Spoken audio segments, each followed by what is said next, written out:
शनिवारी 28 फेब्रुवारी रोजी अमेरिकेने इस्रायलच्या मदतीनं इराणमध्ये हवाई हल्ला केला। त्यामध्ये इराणचे सर्वोच्च नेते खामेने यांचा मृत्यू झाला। याची पुष्टी स्वतः डोनाल्ड ट्रम्प यांनी केली आणि इथूनच संपूर्ण जगाला हादरवणारा तो नवीन युद्धाचा अध्याय सुरू झाला। सगळीकडे बातम्यांचा पाऊस सुरू आहे। इराण इस्रायलच्या युद्धात अमेरिकेने उडी घेतली, पण इराण शांत बसला नाही। त्यांनी या हल्ल्याचा बदला घेण्यासाठी दुबईतल्या सगळ्यात उंच बुर्ज खलिफावर हल्ला केला। त्यानंतर कतारमध्ये बॉम्ब हल्ले केले। अबू धाबीवर ड्रोन हल्ल्याचा पाऊस पाडला। अगदी काही तासातच 500हून अधिक मिसाईल्स या 3 देशांमध्ये सोडल्या। विमानतळावर हल्ले केले, ज्यामुळे दुबई विमानतळावरच्या सगळ्या फ्लाईट कॅन्सल झाल्या। भारतीय लोकच त्या देशांमध्ये अडकले आहेत। त्यांना परत कसं आणायचं हा प्रश्न भारत सरकारला पडलाय। सगळीकडे बातम्यांचा पाऊस सुरू आहे, पण सर्वसामान्य माणसाला प्रश्न पडलाय की इराण आणि इस्रायलच्या युद्धामध्ये अमेरिका कसं काय मध्ये आली? इराण आणि इस्रायलच्या या इतक्या भयंकर युद्धाचं कारण नेमकं काय आहे? आणि युद्ध जर अमेरिका, इस्रायल आणि इराणमध्ये असेल तर इराण त्याच्या शेजारच्या दुसऱ्या देशांवर का हल्ले करत आहे? इराणने बुर्ज खलिफावर का हल्ला केला? कतार आणि अबू धाबीवर का मिसाईल सोडले? तसेच आता या युद्धामध्ये 3 ते 4 देशांनी पुन्हा उडी घेतलेली आहे। मग हे तिसरं महायुद्धाचं याच्यात रूपांतर होणार का? आणि जर हे झालं तर भारत याच्यामध्ये काय कुठली भूमिका घेणार? कारण 5 मिनिटापूर्वी भारताने आपली भूमिका जाहीर केलेली आहे। भारत कोणाची साथ देणार हे डायरेक्ट सांगितलेलं आहे। मग या युद्धाचा भारतावर काय परिणाम होणार? काही दिवसापूर्वी देशाचे पंतप्रधान मोदी इस्रायलच्या दौऱ्यावर होते। भारताचे आणि इस्रायल आणि इराण या दोन्ही देशांचे घनिष्ठ संबंध आहे। मग अशा परिस्थितीत भारत कोणाची बाजू घेतोय? 5 मिनिटापूर्वी भारताने आपली अधिकृत भूमिका स्पष्ट केली आहे। भारत आता कोणाच्या पाठी उभी राहणार? हे तिसरं महायुद्ध आहे का? इराणमध्ये खोमेनीनंतर कोणाकडे सत्ता गेलेली आहे? आता या युद्धाचा परिणाम भारतावर कशा पद्धतीने होणार? सगळ्यात महत्त्वाचा मुद्दा म्हणजे हे युद्ध जर असंच चालू राहिलं तर सर्वसामान्यांना कोणत्या वस्तू महाग होणार? सर्वसामान्यांच्या बजेटवर कसा परिणाम होणार? हे युद्ध होण्यामागचं खरं रिअल कारण नेमकं काय आहे? चला जाणून घेऊया या संपूर्ण घटनेचा सविस्तर रिपोर्ट। एक घटना जिने संपूर्ण जगाच्या नकाशावर खळबळ उडून टाकली। 28 फेब्रुवारीला नक्की काय झालं? इराणची राजधानी तेहरान नेहमीप्रमाणे शांत होती, पण अचानक रात्री आकाशात इस्रायली फायटर जेट्स दिसली। अमेरिकेच्या मदतीनं इस्रायलने इराणच्या 30 महत्त्वाच्या ठिकाणावर धडाधड हल्ले चढवले। त्यांचा मुख्य उद्देश वेगळाच होता। त्यांना हवा होता इराणचा सगळ्यात मोठा चेहरा आयातुल्ला अली खोमेनी। रिपोर्टनुसार खामेने एका सुरक्षित ठिकाणी खास सल्लागारांसोबत मीटिंग करत होते। या गुप्त मीटिंगची माहिती इस्रायली गुप्तहेर संस्था मोसादला आधीच लागली होती। इस्रायलने त्यांच्या घरावर आणि सुरक्षित ठिकाणावर 30 बॉम्ब टाकले आणि क्षणार्धात ती इमारत पत्त्यासारखी कोसळली।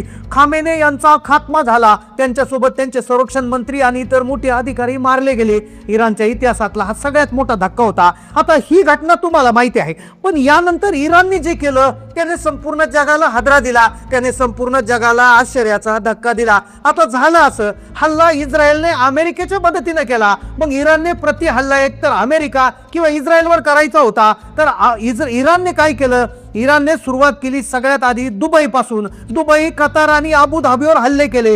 रपारप त्या ठिकाणी हल्ले करायला सुरुवात केली। सगळ्यात आधी त्यांनी दुबईमधली जी बुर्ज खलिफा, जी जगातली सगळ्यात उंच बिल्डिंग आहे, तिथे ड्रोन हल्ले केले। त्यानंतर कतार आणि अबू धाबीमध्ये मिसाईलचा पाऊस पाडला। आता सगळ्या लोकांना प्रश्न पडलाय की युद्ध का सुरू झालं? त्यानंतर हे युद्ध जर सुरू झालंय अमेरिका, इस्रायल आणि इराणमध्ये, तर बाकीच्या देशांवर यांनी अटॅक का केला? तर सगळ्यात पहिलं प्रश्नाचं उत्तर आपण जाणून घेतोय की त्यांनी तिथे हल्ला का केला। पहिली गोष्ट की अमेरिकेचे लष्करी तळ पहा, इराणला चारी बाजूने अमेरिकेने घेरलं होतं। कतारमध्ये अमेरिकाचा अल उदे हा सगळ्यात मोठा एअरबेस आहे। अबू धाबीमध्ये अल दाफरा एअरबेस आहे आणि इराणचं म्हणणं आहे की अमेरिकेने इथल्या तळांचा वापर करून आमच्यावर बॉम्ब टाकले। मग इराणनेही थेट अमेरिकेवर हल्ला करण्याऐवजी या देशांना टार्गेट केलं। दुबईतील बुर्ज खलिफा जगातली सगळ्यात उंच इमारत आहे, तिच्यावर जवळ ड्रोन हल्ले केले, दुराचे लोट हवेत दिसू लागले, घबराट पसरली, हे तुम्ही पाहिलं असेल. आता इथपर्यंत माहिती क्लिअर झाली, पण ही युद्ध नेमकं सुरू का झालं? इस्रायल आणि जे इराण आहे त्यांच्यामध्ये युद्ध नेमकं का होत आहे? कारण की तुम्ही मागच्या वर्षी पाहिलं असेल हे युद्ध झालं होतं, याचं कारण नेमकं काय आहे हे आपण सगळ्यात आधी जाणून घेऊया आणि त्यानंतर भारताने काय भूमिका घेतली, भारत याच्यावर काय कोणाची बाजू घेणार, हा महत्त्वाच्या मुद्द्याला आपण समजून घ्या. पहा, आता हे थोडंसं आपल्याला जर समजून घ्यायचं असेल इस्रायलचं, तर आपल्याला थोडंसं इतिहासात जावं लागेल, थोडं मागं जावं लागेल. तुम्हाला ऐकून आश्चर्य वाटेल, 1979 साली इराण आणि इस्रायल एकमेकांचे पक्के दोस्त होते. म्हणजे 1979च्या आधी एकमेकांचे प्रचंड दोस्त होते. इराण हा पहिला मुस्लिम देश होता ज्याने इस्रायलला मान्यता दिली होती. पण मग बिनसलं कुठे, 1979 मध्ये इराणमध्ये इस्लामिक क्रांती झाली. आयातुल्ला खोमेनी सत्तेत आले आणि त्यांनी जाहीर केलं की इस्रायल हा इस्लामचा शत्रू आहे. तेव्हापासून या दोन देशांमध्ये एक प्रकारचं छुपयुद्ध सुरू झालं. इराणने इस्रायलला संपवण्यासाठी हमास आणि हिजबुल्लांसारख्या संघटनांना मदत करायला सुरुवात केली, तर इस्रायलने इराणचे अणुप्रकल्प उद्ध्वस्त करण्याची शपथ घेतली. गेल्या अनेक वर्षापासून एकमेकांवर गुपचूप वार करत होते, पण खरं युद्ध 28 फेब्रुवारीला उघड झालं. आता एक कारण समजलं होतं की इराण आणि इस्रायलमध्ये हा जो वाद होता तो 1979 पासून होता. इस्रायलला दाबण्यासाठी यांनी काही संस्थांना पैसे दिले, तर इस्रायलने त्यांचे अणुप्रकल्प इराणचे उद्ध्वस्त करण्याची शपथ घेतली होती. मग सगळ्यात महत्त्वाचा विषय आहे की भारताची परिस्थिती नेमकं काय आहे, अमेरिकाने याच्यात का उडी घेतली, भारताने नेमकं काय विषय केलेला आहे, भारत आता कशी भूमिका घेणार हे देखील जाहीर केलं. मग आता याच्यात अमेरिकेने का उडी घेतली हा महत्त्वाचा प्रश्न आहे. याचं कारण आहे 2025 साल. 2025 मध्ये इराण आणि इस्रायलचं युद्ध आणि इराण समर्थित गटांशी झालेल्या संघर्षामुळे इस्रायलच्या नेत्यांनी जानेवारीमध्ये इराणला वारंवार इशारा दिला होता की तुमचा अण्वस्त्र कार्यक्रम आणि क्षेपणास्त्र क्षमताचा अनियंत्रित विस्तार करू नका. म्हणजे ते अणुबॉम्ब बनवत होते आणि अणुबॉम्ब बनवू नका असं सांगितलं गेलं होतं. आणि त्यात अमेरिकेने उडी घेतली. अमेरिकेने लास्ट डेट दिली होती, शेवटची तारीख सांगितली होती 28 फेब्रुवारी. जर तुम्ही 28 फेब्रुवारीपर्यंत तुमचा अण्वस्त्र कार्यक्रम थांबवला नाही, तुम्ही अणुबॉम्ब तयार करण्याची प्रक्रिया जर थांबवली नाही, तर तुमच्यावर हल्ला चढवणार. आणि अमेरिकेने करून दाखवलं. अमेरिकेने इराणची राजधानी तेहरानवर हल्ला चढवला आणि त्यामुळे संपूर्ण आशिया खंडामध्ये एक प्रकारचा कोलाहल माजला आहे.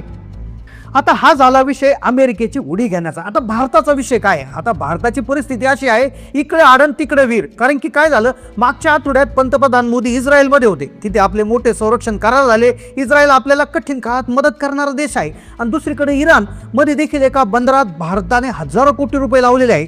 आता जर भारताने दोघांपैकी एकाचीही बाजू जर घेतली तर अमेरिका नाराज होईल आणि इस्रायलची घेतली तर इराणशी संबंध बिघडतील. इकडं आड आणि तिकडं वीर समोर आले आहे. त्यामुळे भारताने 5 मिनिटापूर्वी आपली भूमिका जाहीर केली. भारत म्हटलंय की आम्ही कोणाची बाजू घेणार नाही, आम्हाला शांतता हवी. भारताने दोन्ही देशांना संयम बाळगण्याचं आवाहन केले.